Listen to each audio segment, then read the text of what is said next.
găsit! Escu vă salută de aici, din Marea Britanie.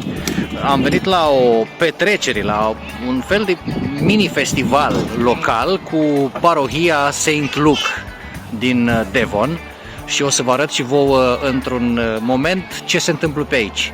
Adică, practic, este un exemplu de ce poate face o comunitate mică. Aici vorbim de o biserică la care de obicei vin 20, 30, poate 50 de persoane atunci când este foarte aglomerat. Preotul paroh de aici se numește Father Nick, este un pic mai în vârstă ca mine cu vreo câțiva ani. Suntem prieteni de familie și omul a lucrat în birou vreo 20 ceva de ani, după care s-a hotărât să devină preot. A simțit chemarea și a făcut lucrul ăsta. Impresionant este faptul că a revigorat atunci când a venit la biserica asta, în parohia asta, comunitatea. Știți foarte bine că eu nu sunt genul de persoană prea mult cu credința. Eu mă consider secular, agnostic, dar când vine vorba de biserică, pentru mine biserica este comunitate. Și de asta ne place să venim la biserică. O să vă arăt în primul rând, uite, o să schimb camera că filmez cu telefonul, așa să youtuberii ăștia părâți. Da. Aici are loc un barbecue. Asta este biserica Sfântul Luca. Iar aici, în curtea, în grădina pe care ei o au, se desfășoară anumite activități. Și acum sunt foarte mulți oameni, chiar dacă în general acești oameni nu sunt prezenți la slujbă, sunt prezenți în comunitate. Încă o chestie. Lângă biserică avem un fel de casă de prăznuire. Deci exact cum e la noi, în România, la Biserica Ortodoxă. Numai că diferența este că în această sală au loc tot felul de activități. Aici se desfășoară cursuri de, eu știu, de yoga. Hey Bill, you're right. Aici are all good, thank you. Aici au loc ore de karate pentru copii. Aici își desfășoară activitatea, o grădiniță în mod curent. Se fac playgroups sau grupuri de joacă pentru copii de diferite vârste. Aici se închiriază sala asta pentru zile de naștere, pentru copii. Aici și-au făcut și copiii noștri ziua de naștere. Aici s-au căsătorit unii membri ai parohiei. Deci se desfășoară multe alte activități în afară de cele tipic bisericești, ca să zic așa. Nu cred că este nevoie să vă prezint grătarul. Se gătește cu gaz, e adevărat, nu cu cărbuni, dar grătarul este o activitate pe care noi românii o cunoaștem foarte bine, așa că o să trec mai departe la thatching sau acoperitul caselor cu stuf. Maestrii care fac chestia asta sunt niște meseriași desăvârșiți și o să încercăm să stăm de vorbă și cu domnul care a venit aici și care au pregătit standul ăsta, display-ul ăsta. Bineînțeles că aici este doar de display. O să vă arăt așa unele chestii. Nu o să vorbesc foarte mult despre ele, pentru că nu mă pricep. O să-l las pe neameseriei să ne explice care e faza. Dar cam despre asta e vorba. Cam astea sunt sculele.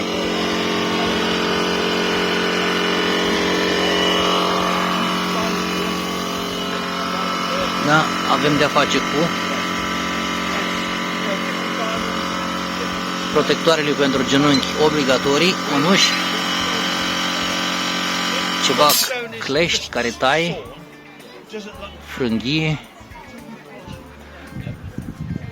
niște țăruși,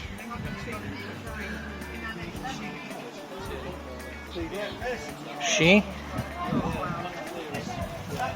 chestiile astea. O casă acoperită cu stuf, în general, este considerat o capodoperă. Aici, chiar lângă noi, în partea stângă, după cum filmez acum, este un sat care se numește Coffin's Well și este plin satul ăla de case acoperite cu stuf. De ce? Pentru că în satul acela de obicei își cumpără sau și-au cumpărat de-a lungul anilor case, milionari, vedete de televiziune, de radio, din showbiz și așa mai departe. Adică o casă de aia pornește de la £1.000.000. O să stăm de vorbă cu maestru. Ia să văd dacă... Ok. Don't worry about it. So first of all, I'm going to say hi, and you're going to present yourself. Hi, my name's Nathan. Nathan. And you're a master thatcher. Used to be a master thatcher. Used to be. I started learning to thatch when I was 14. Right. And as soon as I came out of school, last day of doing my exams, I was straight out into work. How did you learn? Who did you learn from? So it's a funny story. My next door neighbour at the time was the thatcher, and he asked me if I wanted to earn some pocket money in my half terms and school holidays. So I said, sure, why not, you know. Obviously. And so the first 2 weeks I was just stood on the corner of a road because they were thatching a house and they had to close one lane of the road. Right. So they just put these cones out and I had to do a stop and go sign for the cars. Like a marksman, yeah. Exactly. So, and once that piece of the roof was finished, after 2 weeks, they then started to show me how to prepare the materials on the floor, and you know, sort of tidy up the straw, make all the eaves, the dollies that go in the eaves, bringing up materials up the ladders to them, and I really enjoyed it. And at the time, it was, you know, to sort of earn some money. You know, it was only £10 a week or whatever, but it was. That's still quite a bit of money, though. Yeah. You know, when you're a youngster and you've got no income. It's absolutely. Nice. And that was it, really. I just. Plus, being with the big boys, you know, doing something important makes you feel like, you know, you're actually and meaning they promised something. me a job from school as well, so I was kind of made, you know. I was like, well, I've got a job sorted to go straight into when I left school. So that was when? Back in the 90s, I presume? Yeah, that's right. Yeah, back in the 90s. And left school and then started going to a college called Nutston Hall. Right. And at the time, it was the only college in the world where you could actually go and learn how to thatch. It was all indoors, and within this huge barn facility, and it was full of roof structures just like this. But there would be one section would just be a straight piece like this, then you'd have another section with a valley, or one with a box gutter, or one with a dormer window, and you just learned all inside. It didn't matter what the weather was like. And at the time, the government funded this course, and they would only fund it if there was a minimum of 4 apprentices in the UK. And I was supposed to start in the August of 96, and there was only 3 of us, and we had to wait a further 3 months before they could find another apprentice. Wow. So that gives you a sign of just how fewer people were going into it even 25 years ago in the UK. And sadly, that didn't get any better, and Nutston Hall, which is in Northamptonshire, all closed up. And so you can't actually get any qualifications in thatching at all now. So now basically if any person would be interested, that person would have to learn from somebody like you. Exactly. So or somebody who's still doing that trade. Still doing that job, which are not very many people at all. If I was to start from a youngster that was 16, 17, 18, I would have to start them, and it would take me at least 5 years of training before I could get them where I could just say, look, there's the job, here's all the materials, off you go. Take 5 years? 5 years at least. At least. Someone to get competent where you can leave them to get on with it. Wow. And then after that time, you invest all this time in someone, there's nothing to stop them going to work for someone else or get bored. So you would have to charge them. You'd have to charge them quite a bit of money to worth your while. You just have to take that risk with an apprentice. You know, you can't. They can't get it so that they pay you. So you wouldn't go like to the government to pay you to. The government don't do any funding for any training in thatching at all. Not in thatching. Not in thatching. Because I know they do quite a bit of apprenticeship other schemes, but crafts are okay. So this is the stone masonry, farrier work, whatever. Yes, sort of country I'll, crafts you can think of. But the thatching, it's a very neglected area now. right. So what do you need to start thatching? You know, if you want to have a go. Well, in this scenario, so this is, I mean, it's just a mock-up of a new roof. Right. So you would start off with your the first course here is made of something called a dolly. What I'll do is I'll very quickly make one so you can see what it is. Right. So you're going to make a dolly. Yeah, depending. Different thatches in different counties are called them different things. Right. Right. You either call it a wad or a dolly. Or a wad. Okay. Wad. Yeah, there's all sorts of weird, funny names. Un buchet sau un mănunchi Not very sau o complicated. păpușă. It's literally just a good armful of straw. You could use, you know, if you had a delivery of straw that was pretty poor quality, Right. this would be the best sort of thing to use it in. Okay. Because this is really good quality material. So it Right. would kind of be You wasted. just made a knot, like not even looking at it. Oh, I'm sorry. Yeah. No, I'm amazed how quickly you worked. It's like, The weird thing is, I haven't tied that yacht knot, blimey, 3 years. for 3 years, but your hand just did it without This is even. literally it was the first knot you ever taught, and it never comes undone. And it's the first knot you taught, and every day from being an apprentice, you'll use that knot 200-300 times a day. So basically, your muscle memory just kicked in. You didn't even think That's about it. muscle memory. So once you've tied that knot, you just give it a little bit of a twist, and you can see the shape of that. Yes. So it's giving it kind of a fan. Right. So it's got that nice sort of springiness to it. Okay. And where these sit, move that out of the way, you can just about make out a wad here that's tied in. Yeah. So these will go along. the eaves Right. of So the roof. you're going to use the rope from the other wad. Yeah, correct. Now, I've used cord to tie these in, because when this show finishes today, I got to take all this apart. So I don't want to be spending, you know, and I've tried not to do these too tight because I got to take them all out. But you would normally use a much thicker gauge steel bar than this. Right. As you can see, it actually bows a little bit. It's quite soft. So the bar you would use in real life would be stronger than this, so you wouldn't get that bowing effect. So basically, you're going to have all those hooks tied up to the Yeah, so if these hooks to whatever you pin call those. into the rafters here. rafters. So this Okay. is the rafter, and these pins So basically, you've got the are driven. you've got the frame, and that's driven in. driven in. You hammer that in, that hooks around the bar, and as you hammer that in, that pulls the bar down, and it gets it's tighter tight. and tighter. You don't do it too tight. You still want to be able to press down and get a gap in there, because if you over tighten it, Right. the roof can't breathe.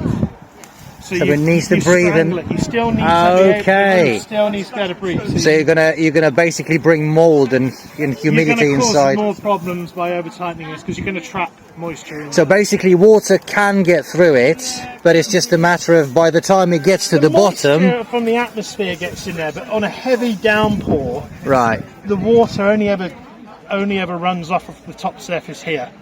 Even though it's quite rare. So Yeah, it would still the just. water will still sort of trickle down in between. It's just like tiles, but on a miniature scale. How far in would the water go on a Probably proper about rainy 10 day? to 15 mil at most. 10 to 15 mil. Yeah, Wow. that's all you would see penetrating in. And an important thing to have is so it's not too flat. So when you're pitching a roof, you want to make sure that the pitch of the roof, you know, try and aim for 45 degrees. 45 or a little bit degrees. steeper. That's great, because the steeper the roof, the quicker the water is going to disperse off of the surface, and your roof's going to last longer as well. How long does it last? I was going to ask you next. So there's two, for argument's sake, we'll say there's two different materials you can use. The material that you can see here is what we would call combed wheatweed. So it's straw. Okay. So basically, this is just wheat. It's correct. Yeah. The particular variety of this is called triticale. So you can have a read up of that online. Right.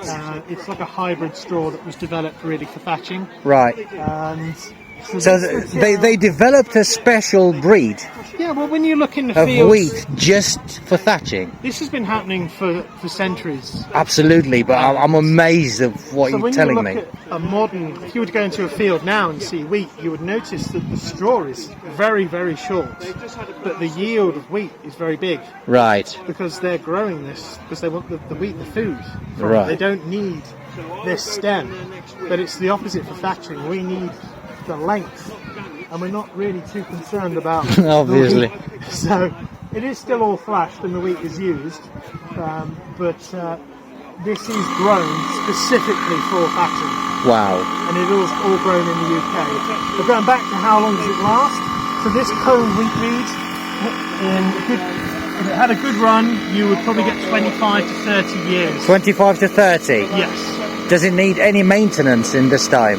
So the life cycle of a roof is, let's just say this is a brand new roof, we put all the thatch on, and then we put a ridge on the top, and that's where you would see the fancy patterns and the spar work. So the life cycle of the roof is, you have it all from new, then 10 to 15 years down the line, the ridge will need replacing. So you would replace the ridge, and then when you do the ridge, the thatcher will clean the roof. So he'll just give it a little bit of a skim. He might go down it with the legget here, and he'll just clean it off. He'll give it a little bit of a redress just to make it all look nice, give it a nice clean surface again. Right. And then once that's done, you're going to have another 10 to 15 years, and then the whole lot gets done again. So that's the life cycle of a wheat reed roof. How long does it take to have a roof like a normal house? I'm talking the usual 2-bedroom house. So from start to finish, you'd probably be there for 3 to 4 weeks. 3 to 4 weeks. If you're on your own, maybe a little bit longer. Generally, you would always have someone with you, so one person would do the front, one person would do the back. How expensive would this job be? Materials and labour included? That's hard to say, but you know, for an average The average. 2-bed cottage, it's going to be a good £15,000. 15,000 materials included, maybe and more. maybe more. But yeah, it's not cheap. It's not cheap. I mean, I'm out of touch because I haven't done it for a long time, but most thatchers will measure the square meterage of the roof, and then they will charge you per square. So a square, when I was doing it, was 10 foot by 10 foot, and that would be £1,200. So depending on how big the roof, the square footage is. So it's not that much more expensive than the usual roof, like with tiles and stuff. Not massively so, But still more expensive. But the second material, so this is comb wheat reed. The second material you will see is water reed, and this is a much longer, darker material, and it's much harder, and it's also can be thicker than this as well. That material is very different. Is it the kind of material, sorry to keep interrupting you, is it the kind of material that you'd find under the bridge by water, that kind of the reed? brackish water there, I mean, we're in Devon, so just where you see the A380, the flyover, and you look down there, you can see all the water reed growing. So that kind of stuff, Exactly. Years ago, Norfolk in the UK was quite a large, you know, if you had a water reed roof, the reed would have come from Norfolk. But over the years, it's died off there, it's not harvested there anymore. So all the water reed that comes into the country, it comes from places like Poland, Hungary, France. Probably Romania from the Delta as well, yeah. It all comes from these European countries because they're really good at it. And the material that comes out of there is really nice.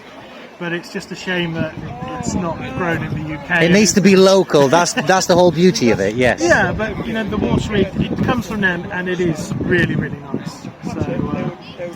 So yeah, And that's more resistant. It's a lot hardier. So a water reed roof, it will last you a good 50 to 70 years. 50 to 70 years. I've worked on a roof before. The Technical Reed is 75 years old, and it still is in good condition. Wow. So it just depends on where you are and where that particular village is at the time. And is it a sheltered village? Is it down in the valley? It doesn't get, you know, it's protected. It doesn't get exposed to all the elements as much as somewhere that's right by the sea. You know, it just depends very much on the environment and where it's kept. But yeah, you can get a good lifespan from a water-reed roof. So it's more expensive, but generally speaking, it's probably It's going to last you longer and give you more value for money. and you can move out the house and sell it before and let someone else worry about it. That's the spirit. Pass it on. Pass it on. But so yeah, these are all fixed. This is a new build. As I said, this is quite soft bar. You wouldn't use this. You can see it's bowing already. Right, so that shouldn't happen. No, but it's just all I've got for the show. Sure, And sure. It's not a problem because I've got to take it all off anyway. But you wouldn't see this. It's just a display. It's just for this Exactly purpose. that. Yeah, it serves its But if you were working purpose. on a house that already had an existing layer of thatch, you've got multiple choices. You can take it all off and go back to the timber work, Right. but quite common you'll just maybe take off the eaves, because each time, like I was saying, you want to try and increase that pitch of the roof. So if you Okay. remove the bottom half but leave the top and you taper it, you can increase the pitch. And then to fix onto an existing roof, you use hazel spars. So basically, just replace the bits that need replacing instead Now, of just changing the modern whole. thatchers have got lazy. See, they buy modern thatchers. They buy all of these in pre-twisted. And they come in all these lovely, convenient little bundles. But when I was doing this, You had to do twist it. them yourself all day long. But if you can see just how tight. The same. But they would use them that way to give it the shape. I just put a slate in there. You can just see and you can feel how tight. If you want to try and pull that out. Yeah, it's not going to come out unless you actually pull it out with something. So see now why, if you've got an existing base coat and you're thatching on the top of that, instead of these steel bars, you can just go straight into the thatch below, probably hitting the timbers. You get the idea. Understand. If there's an existing layer of thatch underneath this, you're going to be able to hold that down and use that going into the bottom layer of thatch. You can see that's just as effective as the steel bar. I think it looks better too. It does to my it does to my taste anyway. What I was going to ask, underneath all this, are we going to have some kind of insulation? Are we going to have some kind of? You're going to have to. If it was a new build, there would still be quite a lot of building regs to follow. Right, so you would need to have something underneath. I'm not 100% sure, but there's certainly going to be some fire retardant foil that goes on here, and fire resistant fiberboard that has to go underneath as well on the new build. I'm very sorry, I'm not familiar with the up-to-date specs of it, but definitely you would have the new builds I worked on, there was a foil and a fiberboard underneath it. No, there's something like a sheet that's like for condensation or against, it prevents condensation inside and it insulates and so on and so forth. So I know there's loads of it. With the thatch, it's an amazing insulator. In the summer, it keeps the house really cool, but in the winter, it helps keep the warmth in. So it's a fantastic insulator. But on a modern build, I don't know what they would put underneath. Yeah. Sadly, they don't build. I mean, it would be great if modern builds were reverting back to using these old materials, because it would keep it local and it would give people something to work. Sustainable as well, Yes, of course. It's more eco-friendly.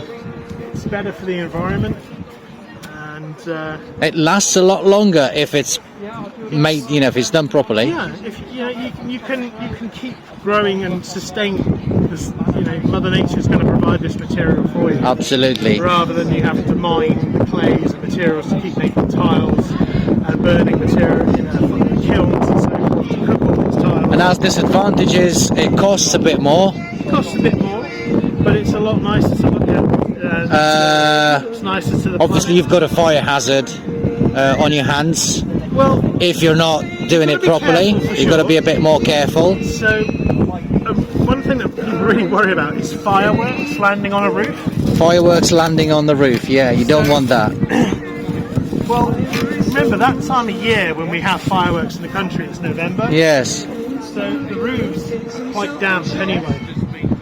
And also it's really hard if I was to try and light this. The best I could probably get it to do is to smoulder before it would go out.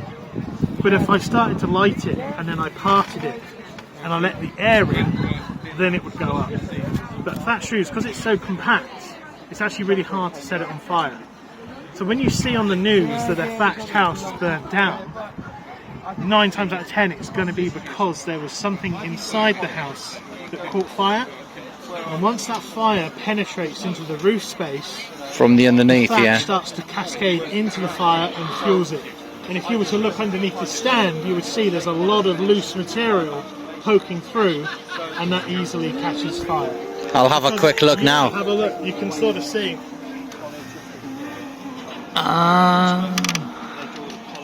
That's the thing, yes. Because most of the... Yeah. So this is kind of why you've got to have some sort of fireboard, because this is very loose. Yes. And this is going to catch fire super easy, because it's not compact. It's not very compact. So once that But that's how the insulation happens, because it's very spread out. So once that fire burns up through the house, it gets up into the roof. You're on borrowed time then. Yes. Another source of fires is poorly maintained chimneys. So if Which you're is not maintaining probably the chimney, most cause. The thatch, it's going to heat the thatch from in underneath, and you're going to get a chimney fire happening from there. So yeah, definitely does need some sort of fireball, but I can't tell you what exactly they use. I'm sure if you go onto a site, you'll be able to find out exactly what the regulations are in the UK. And what Yeah, but they wouldn't let me film them. But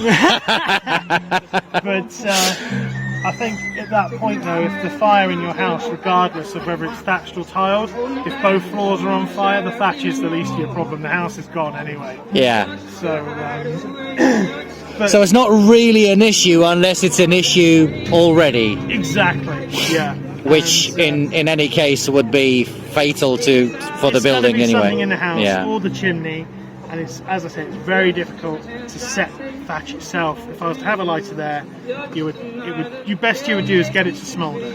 Well, I love looking at a house, and I take photos of houses which have thatched roof, and I think they have that something, that character.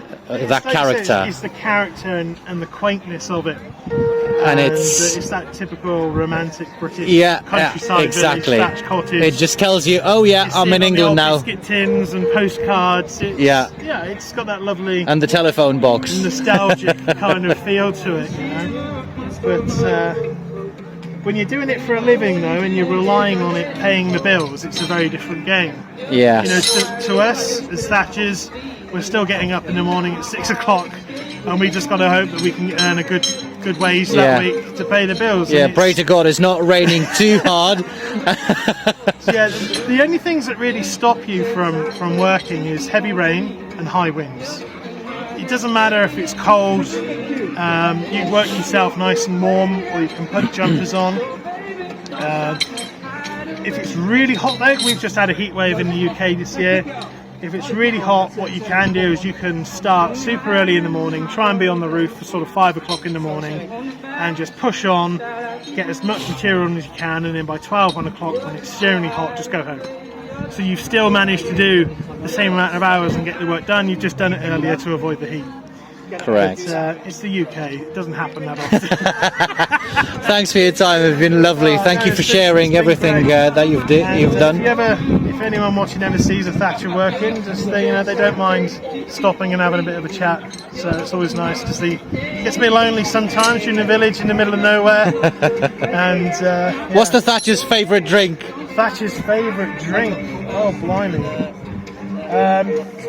Cider, I suppose. Cider? Yeah. Yeah, I was expecting tea, but obviously, yeah, I would. Oh, yes.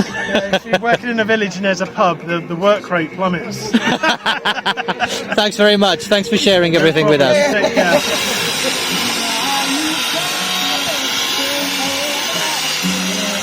Asta face omul aici.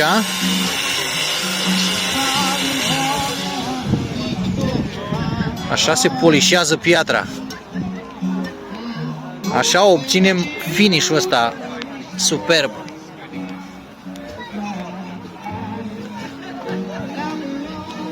Da.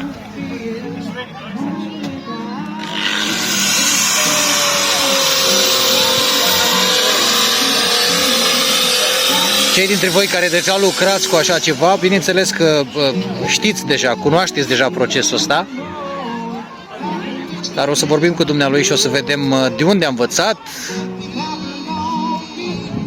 de când practică meseria asta și ce face, ce anume scoate. Hello!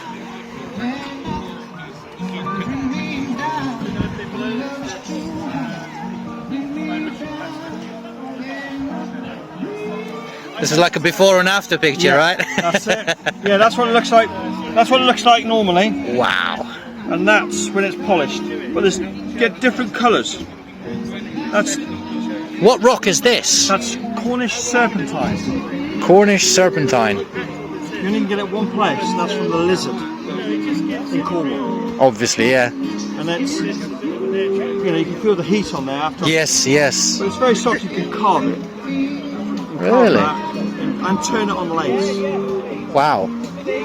So, who am I talking to? Who are you? Darren Clark. Darren Clark. DJC Stonemasons in Newton Abbot. Wow. How long ago did you start doing what you're doing now, and where did you learn it from? 2 years ago. 40? Yeah. I was only a little boy Cornwall. in Cornwall. Yeah. As a granite mason, working with granite. Where did you learn it from? From an old mason on Bodmin Moor. Wow. So, a neighbour, somebody you knew, so No, it's back in the 80s there was no work and I took an apprenticeship. you took an apprenticeship. Yeah, 6 years. For 6 years? It took 6 years to learn this? And I'm still learning. Different Well, techniques. In my presentation, I was presenting you as a master mason. You've done it for 40 years. Surely I'm not a there's master nothing. mason. You're not. No. Master mason does different things. They design, calculate weights and stresses and design things. Right. They're the master masons. I'm not a master mason. Right. Okay. Right. People So I'll say have I to. am, but I'm not.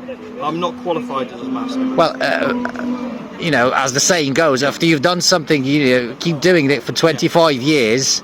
You've got a quarter of a century of experience behind you. You must be a master of your trade. So you don't consider yourself a There's master. other people better than me. Wow. Yeah, no, seriously, there's other people better than me. You know, I do what I do, repair things, rebuild. You know, So what do you mainly do as your activity? architectural masons, architectural. So I do this sort of thing. Right. So what is this, for example? That's York stone. That's a moulding I've done on the saw. You can do them by hand, but that's a column. Another one will be on top. Right. And a window, church window. Yeah. And then all I need to do is just rough that up. Paper.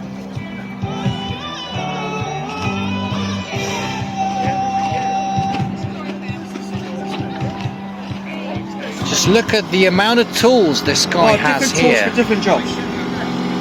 Obviously, the obligatory coffee. Yeah. That's Well, the most important thing. See, you've got different types of diamond with different materials. Right. Okay. So these, you got soft stone and you got hard stone. Right. You think that you need a harder diamond for the hard stuff and softer diamond for the soft stuff.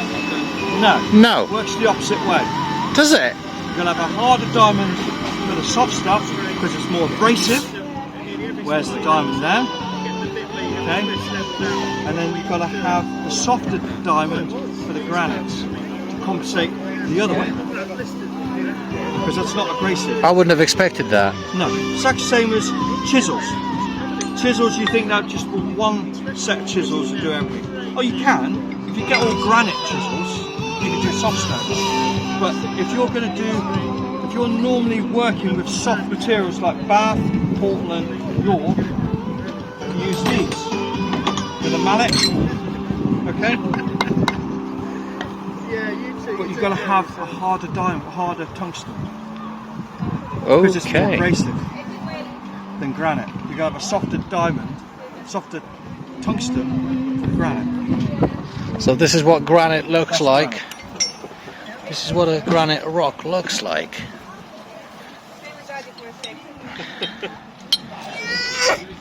Right. Can you figure out how to put that in? You have to put that in that hole. Be careful with your fingers. Right. Round hole? Yeah, round hole? That's it, round Acum, hole. ficiorul meu este Ladies and vedetă. gentlemen, in a moment we are going to be listening to the wonderful sounds of Bay Brass. But don't forget, there's a barbecue going on, there's cream teas in the hall, and it is all 0 calorie on church property, so you can lose weight while you have a lovely cream tea. Uite, așa se învață meserie. Enjoy Bay Brass.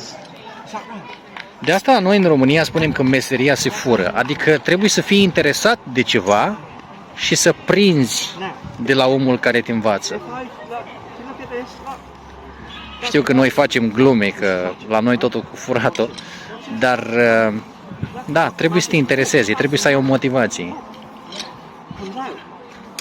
Și da, el spune că nu este maestru, dar când faci ceva pentru 40 de ani, băi, sunt 4 decenii de experiență în spate.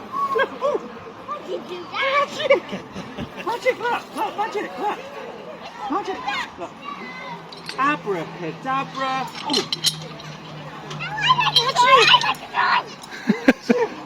Thank you very much for your time, and I know you don't consider yourself a master, but you know what you do here is absolutely amazing. Big drill. I know you like big toys. Oh, yeah. Da, dragilor, hai să vă mai arăt așa în mare.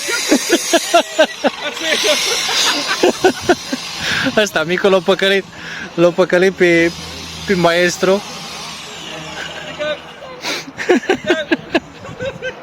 Cool, he's got a grip on him, hasn't he? Mason. Give me a Mason now. Give me a slow Mason. No, no more. Eddie, you'll need to get out of the way, love. That you don't want to touch because that is. You'll need to get out of the way. Come with me. Oh dear. Come with me. Oh dear. See? Loads of stuff. Let's go. Let's go film some more. Say thank you very much. Okay. Say thank you. Magic trick. You've done it. Say thank you. That's okay. Well done, good boy. Thank you very much. Appreciate it.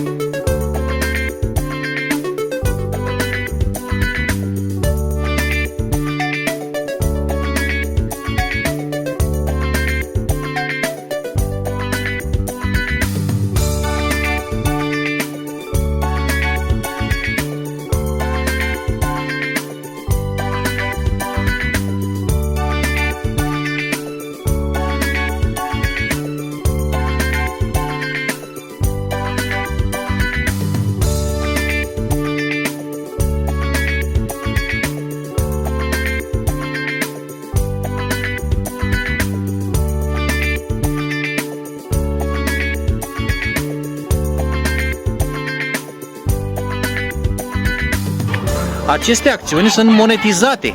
Toate chestiile astea produc bani pentru biserică și pentru parohie.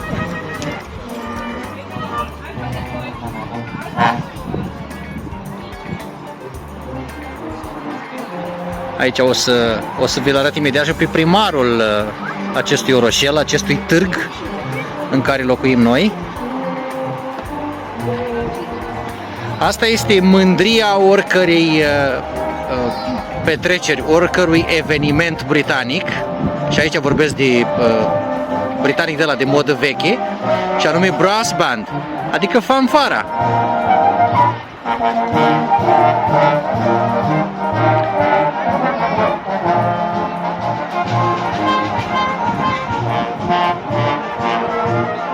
Iar ceea ce vedeți aici sunt tot felul de standuri cu tot felul de chestii.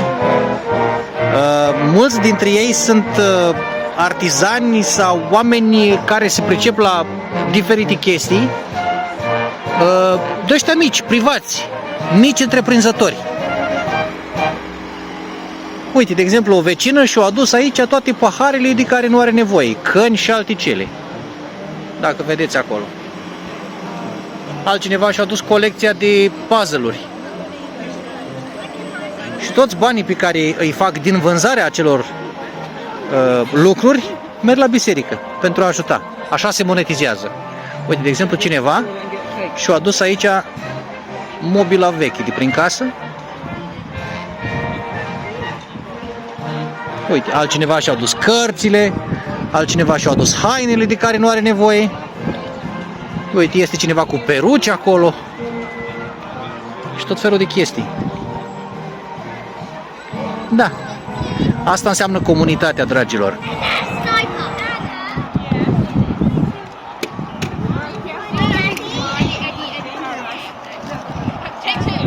Da. Atracția, în schimb, a întregii petreceri este acest individ.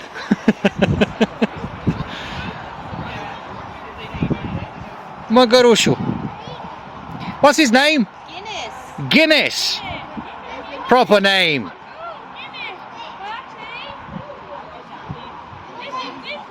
This one's called Guinness. Măgărușul Guinness.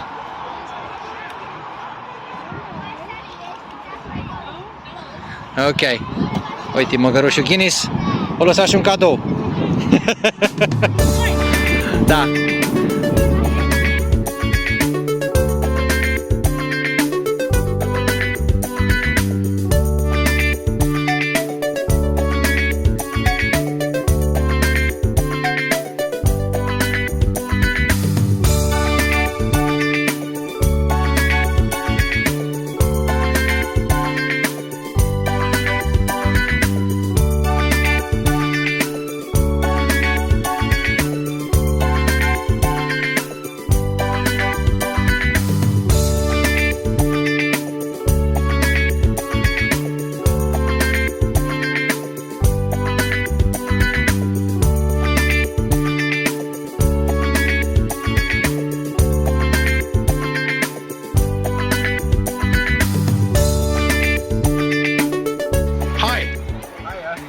Who are you and what you're doing here?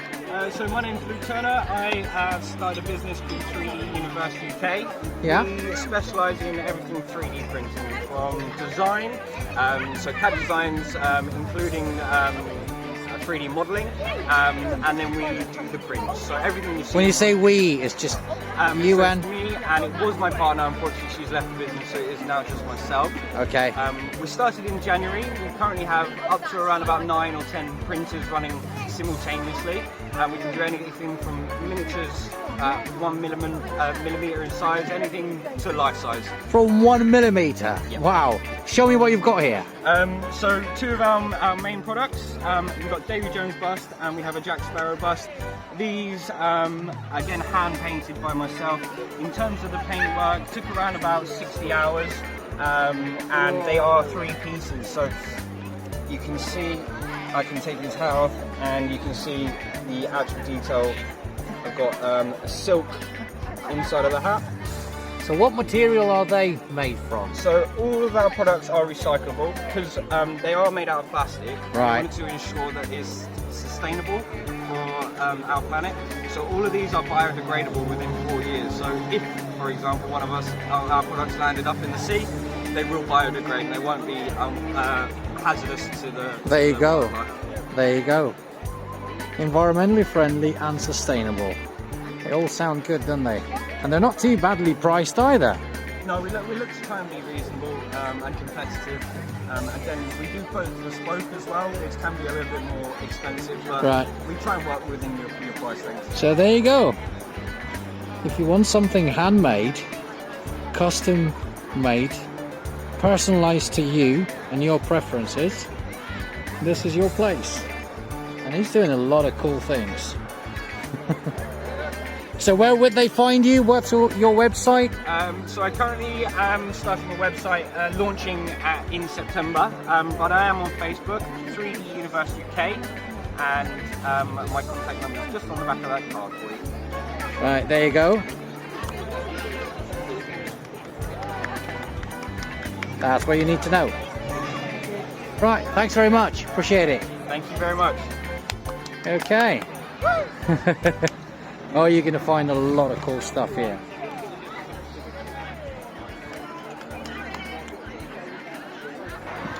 Da, dragilor, am reușit să dau și de persoana care a organizat toate chestiile astea și anume Father Nick. O să-l salut imediat și o să-l pun pe cameră pe obiectivul principal. Dar acum vreau să știți cu cine stau de vorbă, da? Hello, Father Nick.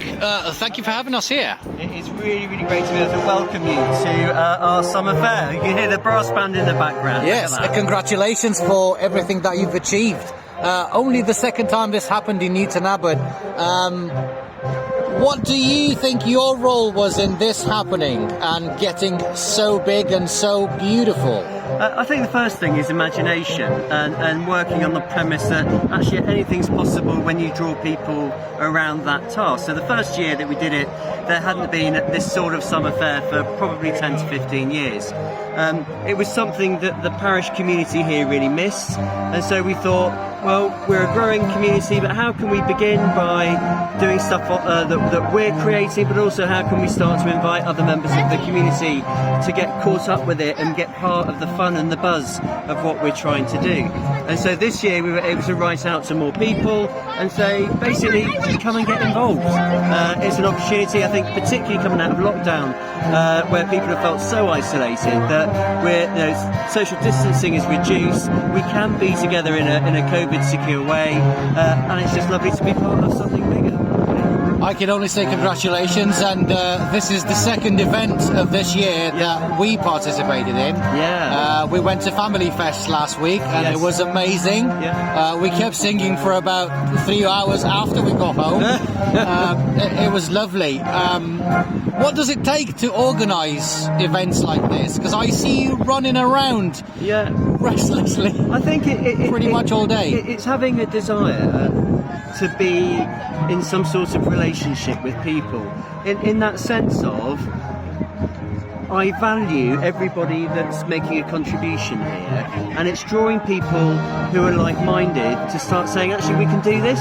It might start small. Family Fest was a really good example. The first year that we did it, we had about 30 families, about 30 people from about 15 families that came. The year before last, when we last did it, we had over 280 people there. It's word of mouth. It's trying to do things as well as you can. It's never going to be perfect, but you put it together and you seek to be welcoming and you seek to have a smile on your face and have a bit of fun. What kind of people are here? Where do they come from? What background do they about come 20 from? of the stalls in this area are from members of the church. So we've got a big stall with our junior church group, and so they've set various challenges for children that are here, tell them a bit about the youth work and the children's work going on here in church. But then you've also got other organisations, charities such as the British Legion, such as the Children's Book Box. So other organisations that go to fairs to try and publicise their charitable work. But we've also got local crafters, and when we started our Christmas fair, we advertised on Facebook for crafters to come and sell the wonderful things that they've been making. And what that does is it gives more impact of the fair, it draws more people in from the community, and suddenly those people move from being strangers to being friends. That's nice. One word. What's the one word that would basically tell it all about what's happening Incredible. here? Incredible. I'm so proud of what everybody's done here. It's not me, it's everybody that's come together. Absolutely beautiful. Community is the word that springs out to my mind. And you've done an absolutely wonderful job here. Thank you very much for having us. Everybody is welcome. Thank you. All Thank right. you. Bless you, Father Nick, everybody. I think he deserves a big round of applause. Thank you very much. Da, uite, mă bucur că am apucat să vă prezint chestia asta, festivalul ăsta al verii, petrecerea asta, evenimentul ăsta. Chiar frumos, chiar impresionant, se întâmplă în fiecare an, exceptând 2020, că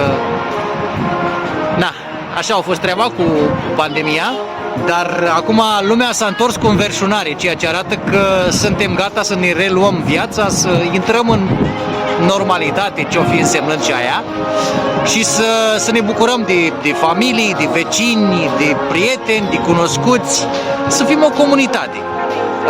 Noi încercăm să facem parte și din comunitatea de aici, pentru că ne simțim bine, ne simțim bine primiți, ne simțim respectați și, bineînțeles, nu știu, parcă te simți așa normal când faci parte din lumea din jurul tău. Festivalurile astea sunt importante pentru socializare, sunt importante pentru a te simți om. Nu neapărat pentru a celebra aspectul cultic sau religios al bisericii, ci faptul că biserica, în primul rând, trebuie să însemne comunitate. Și atunci când vom înțelege lucrul ăsta un pic mai bine decât o facem acum, probabil că mult mai mulți dintre noi vor începe să meargă la biserică sau vor reveni la biserică. Nu vă speriați. Rămân în continuare același sceptic, același secular și același agnostic care am fost și până acum. Conștientizez că în primul și în primul rând noi suntem aici pentru noi, da? Pentru a ne simți bine și pentru a oferi comunității o părticică din noi, așa cum și noi venim aici ca să luăm o părticică din comunitate cu noi acasă. Ca întotdeauna am fost Escu, ăsta a fost un alt material, marca Escu Show. V-am pupat de aici, din sud-vestul Angliei, din Devon, din târgușorul ăsta. Și nu uitați să mai dați câte un like, câte un subscribe, să apăsați butonul de notificare, adică clopoțelul ăla, să recomandați canalul ăsta și cunoștinților, prietenilor, celor din familia voastră și așa mai departe. Și bineînțeles, ca întotdeauna, spor la bani, că de muncă suntem sătui. V-am pupat, pa, pa!